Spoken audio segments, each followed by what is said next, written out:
What is the nicest thing a man, that wasn't family or a potential relationship, has done for you?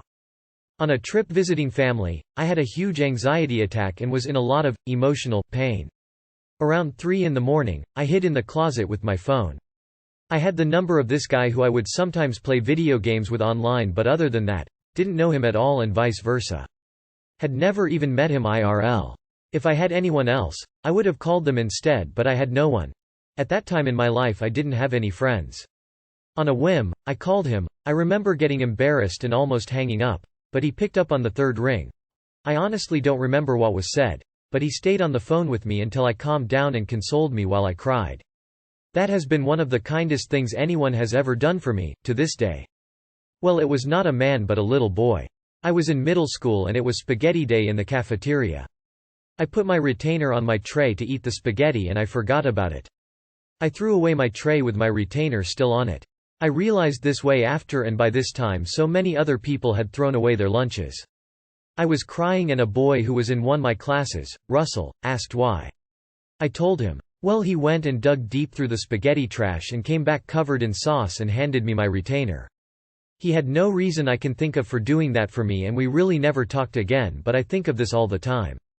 Thank you, Russell. Well, at work the other day a coworker found out I was pregnant. The next day when he saw me in the morning he asked me how I was feeling, talking about morning sickness. I thought that was nice. I flipped my blazer one winter and 2 men stopped traffic and helped me crawl out of it. They were super nice and helpful in an extremely stressful situation. One of my friends really became my confidant when I was dating a mutual friend of ours. I was nervous about getting into my first serious relationship, so I asked a lot of questions about him. He answered every one of my questions and really comforted me in times when I'd feel unsure about things. The relationship ended up not working out and I ended up telling him that we broke up. He again became my rock and gave me a lot of good advice and was in general just really there for me. He is genuinely one of the best friends that I have. He gave me a blow job. My friend encouraged me to call the ACLU when my school was discriminating against me with tuition. My friend slept on my floor all night because I was drunk crying that I didn't want to be alone. I was driving out to visit my brother and my baby niece, and the heat shield under my car came loose and was dangling. I tried to fix it a few times myself, but it didn't work. I pulled over into a nearby parking lot, and some random guy with a work van offered to help. He crawled under my car, zip-tied the heat shield, and sent me on my way. Later, I took it to our mechanic, but he said he couldn't fix it any better than this guy had. When I was in active addiction and homeless, I used to stay overnight in 24-hour McDonald's locations to get out of the cold, and kind of buy my time by purchasing the cheapest sandwich possible every so often. There was a man who regularly came in and saw me there, buying food with dimes, who just started buying me meals when he bought his. Sometimes he'd just hand me my food and go. Sometime he'd stay and chat. But he always was incredibly friendly and kind to me and never showed any ulterior motives or creepy behavior, and I've always appreciated him. While I was studying I had a class where I knew no one. I got there a bit later than the other students and had to sit in the computer row in front of them all by myself while everyone else sat together in the row behind me. But the next lesson these 2 guys I didn't know sat on either side of me, which warmed my heart. The one guy even started saying hello to me every morning in class, which was nice of him, especially considering how awkward I am.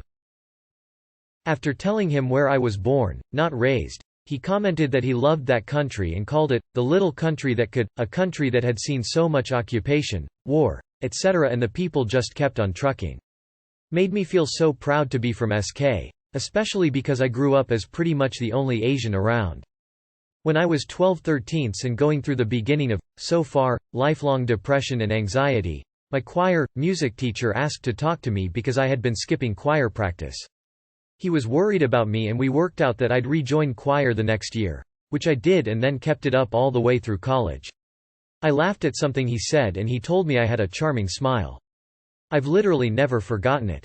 Stood up for me in a green room full of male comedians when one made a super shitty sexist joke at me. One summer I did an internship in a place that didn't have public transportation. I didn't have a car. But I found an apartment close-ish to work, and it was doable, not cheap, but doable, to Uber to and from work every day. The place I worked had a security gate at the entrance of the campus. So every day when I called my Uber to take me home, I had to call the gate attendant so he would know to let the Uber in. Every day, all summer, he asked me to call him when I got home just in case, since you never know with Ubers. It was always quick and not weird. He was genuinely just looking out for me. Sometimes I'd forget when I got home, and after about an hour he'd call me very nervous. Sometimes it got a little annoying, but damn, it was still so thoughtful. When I was younger I wanted so badly to fix my teeth so they would be perfect. I have a little gap. I went to the dentist with my mom to ask how can it be done. I was about 15 yo. He explained how it can be fixed but told me to think a bit more about if I really want to mess with my perfectly healthy teeth just because I was made to think I need flawless teeth in order to be pretty. He said my imperfection made me unique. I changed my mind and never got it fixed, and it's all because of him. A random stranger in Walmart helped me pick out a good vampire makeup set for Halloween. His daughter was a vampire the previous year, so he knew which one would be a good one. My boss has just really built me up and made me so much more confident in my job over the years. He lets me have time to pursue my career development as well as do the routine stuff I have to do, and he always thanks me anytime I put in extra effort. He's hearing retirement age and I'll be very sad when he goes sad face. I went to go to my appointment after work and I was already having a rough day. When I tried to start my car, I noticed all the oil had leaked out. I had the hood popped and I was sitting in my car crying when a guy a little older than me came over. Long story short, he took me to my appointment, then took me to the auto store, bought me enough oil to fill the car, drove me back to work, filled up my oil, and then followed me to the car shop to make sure I didn't break down on the way there. While we were talking it turned out he has a fiancée, so there was no way he was just hitting on me. He took more than an hour out of his day to make mine a little easier and I will forever be grateful. Back before there were feelings or attraction between me and my now husband, we were pretty great friends. He got me a job trimming weed at trap houses. One of them happened to be a cabin in the middle of winter. We ended up staying the night there and it was freezing. I asked if we could sleep together to stay warm, and he obliged. He platonically cuddled the fuck out of me, went above and beyond what was necessary to keep us warm. He let me put my cold-ass hands and feet on his bare skin. Only husband-material men would let someone put their cold-ass extremities in warm places like that. This guy gave me a free life is beautiful wristband, no questions asked. Here you go. I already had my fun. When I had my first car my tire blew right before the freeway. A stranger helped me change it and followed behind to make sure I was okay. Relieved face. Support me. My friend started abusing drugs back in 2017 and by 2018 she was making things difficult for me. The drugs changed her completely and she became horrible and spiteful. There came a day I cut her off as I couldn't take it anymore, and it wasn't a brilliant break. I was in a bad way after our talk and was just supposed to be dropping something off to this guy. He saw I was a little distressed and made sure I was okay. He stuck with me after and helped me out. He's my best friend now. I was studying abroad, and took a weekend trip to Berlin. I knew zero German. My friend and I got dinner at a bar, and started chatting with the bartender. He ending up leaving his shift early to show us around the city. We followed him like little baby ducks. He showed us clubs we could have never found on our own, directed us through public transit, and screamed in German at men catcalling us. I saw more of Berlin in 6 hours that night than I would have in a week as a tourist. Once in college I was driving from San Diego to LA and my car had a cracked radiator that I didn't know about at the time. All I knew was that my car was smoking and overheating like crazy. I stopped at a gas station, but they didn't have the right kind of coolant for my car. A group of Latino guys were there who didn't speak English. They saw I was struggling and brought me large containers of water to pour in my car. I was super grateful. My two guy friends drove me home and walked me to my door one night after celebrating my birthday. I was really drunk. When I was a teenager, I had to take my first flight alone. Having a fear of flying, my anxiety was already through the roof before we even took off. As I was trying to calm myself, another passenger claimed I was in the wrong seat and began yelling at me. Eventually the mix-up was solved. I was correct. He was a row ahead, and another older gentleman also involved in the mix-up ended up sitting next to me. He noticed I was on the verge of a full-blown panic attack after the chaos, reassured me and helped calm me down. That whole flight he checked in on me periodically to make sure I was okay and made sure the flight attendants got me what I needed. I wish I'd gotten the chance to thank him for that. It ended up being one of the nicest flying experiences I've ever had. Bought me a toaster oven by surprise after a convo about using one and how mine broke. I was young and didn't have a lot of money. He just wanted to take care of the people around him with nothing but kindness in return. Walk me to class under his umbrella when I had forgotten mine and it raining cats and dogs. This was before smartphones and GPS were a ubiquitous thing. I was living abroad with a host family and I didn't yet have phone service. After my first day of classes I tried going home and got lost. Not knowing even the address, I asked for help from a stranger riding on the metro giving a general visual description of the area. He didn't know where I was talking about but had a general idea of the direction. We wandered around the town for an hour until we found my host family's house. Surprisingly, he didn't make me feel uncomfortable or make any advances. At the end, we parted ways and I never saw him again. I had a really terrible college experience and breakup. I can't explain how much these guys mean to me, but them staying over, hiding things that were bad for me, including me at their family functions, meeting me hours away from where they lived, answering any texts, going to events, watching shitty girl movies. They absolutely saved my life and I'm so goddamn lucky, no matter how minuscule it sounds. Truly wonderful men exist, ones who love loudly, are authentic, drop everything for their friends, don't show anything about toxic masculinity, and I'm literally living proof. And I know this wasn't part of the question, but I'm equally thankful to their wonderful girlfriends and fiancés and wives who I was not friends with, at the time, and supported them supporting me. I was going through chemo and my ex stopped making court-required payments. Having run to the bottom of my savings, I found myself in line at the store with vitamins I needed, crackers, and ginger ale. I didn't have enough money, so I started removing the food and a few of the vitamins. The guy behind me stopped me and paid for everything. I thanked him, cried, and never forgot. When I was in college, my best friend and I were forced to leave our dorm because of drunkards. Dorm mates and our brothers in a community cleaned their house and offered the best room for the two of us to stay. They even thought of treating us to dinner and coffee. To this day, I am grateful for such an act. Someone prayed for me. He prayed for me after my father died. It was just so rare for me that I can never forget about it. It still warms my heart.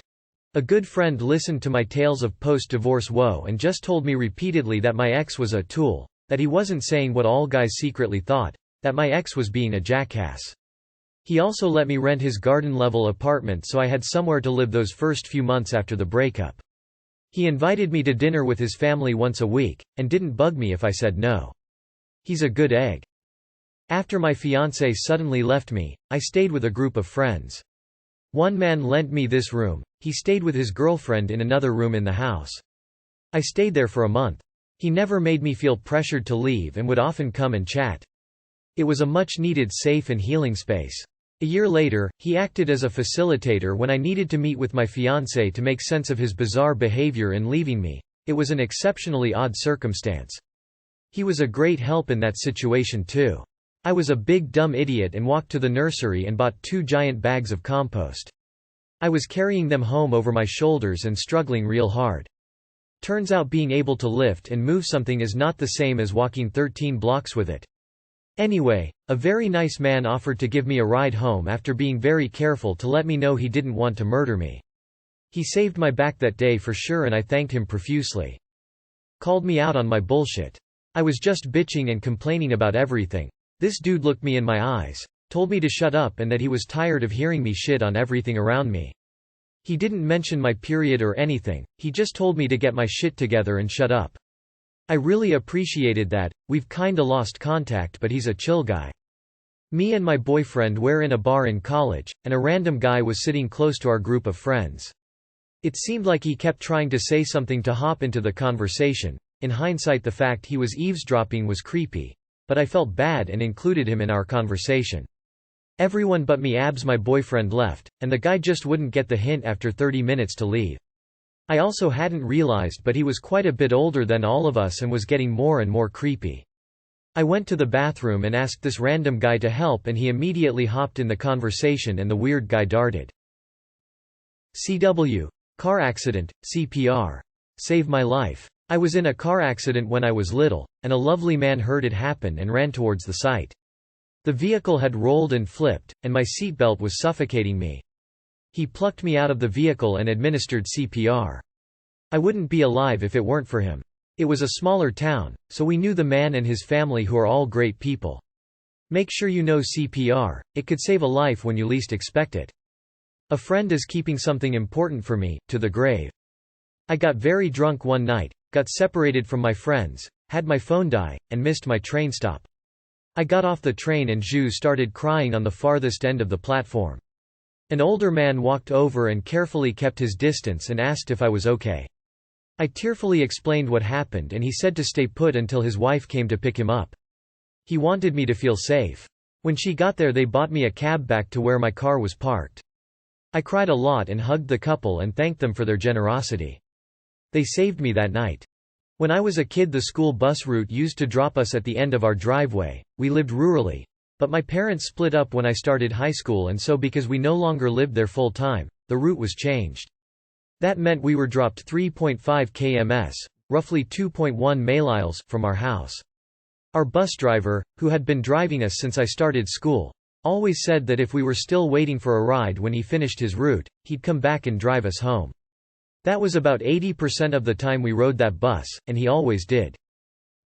A couple of teachers seeing potential in me when I went to school. I doubt I was able to respond as well as I would have liked, because it always surprised me and I didn't know how to handle compliments of any kind. But I really appreciated the teachers that were really encouraging to me specifically, and not just in some generalized way. School was really hard for me because I didn't handle criticism well when I was already trying my best.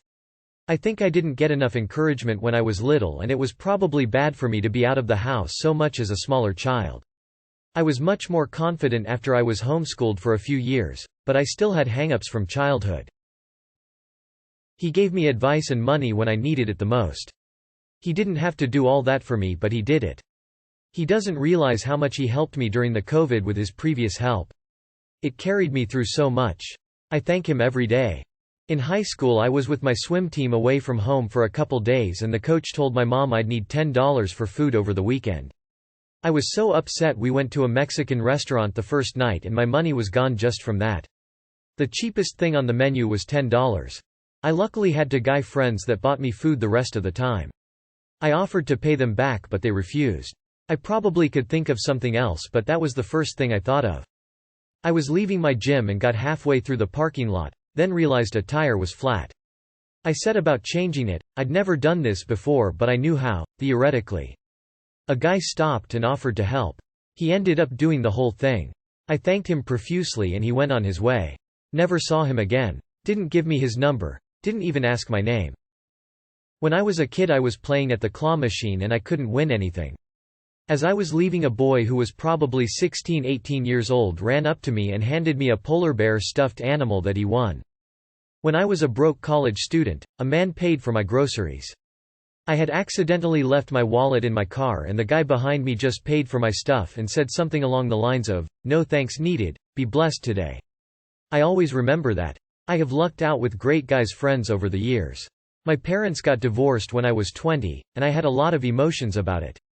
I called the one with the hangout house, asking if I could come over because I wasn't ready to drive back to college yet. It took me about 10 minutes to get to the house, and I show up nearly hysterical. Within 30 minutes 5 of my best friends were there with cake, a cow stuffed animal, and then they let me win Mario Party all night, my favorite game, but they had taught me how to play video games, so they were much better than me. Lol. Just such a sweet thing.